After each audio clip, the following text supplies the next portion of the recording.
The unloaded trap 3 raise is a great option if you don't have any weights whatsoever. And also if you don't happen to have a bench or a back extension to kind of anchor and brace yourself into. So let's talk about the two positions, what we're going for, pros and cons, all that kind of stuff.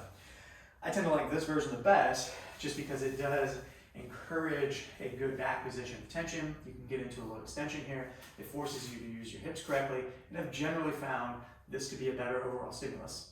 As far as the movement is concerned, well, it's the exact same as if you've seen trap 3s or you've done them in the past. I am trying to create some tension through my spine, elevate my arm, and this is not a shoulder activity as much as it is sort of this deep mid-back activity. By me reaching out and forward, I pull down on those muscles, and you can start to feel almost like right there where my thumbs are, just a little burn of sensation, like two kind of golf ball / baseball size spaces. Hinge, back position, lift.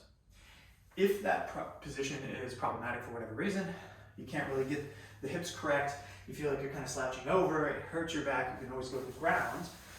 And really the only downside of the ground is that it takes your whole kind of anchoring mechanism out of play, so this tends to get a little more low backy, which I realized was part of the reason why you might not do the first one, but you can contend with this by basically just being very neutral and still raising your arms all the same.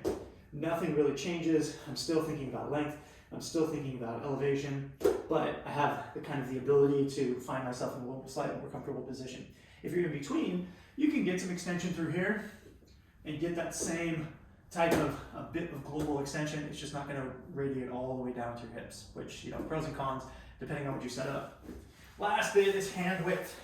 There's a tendency for folks to either go way too wide or way too narrow. You think split the difference, go for a Y, and that's going to get you into that little deep back nodule and get you the gains you're looking for.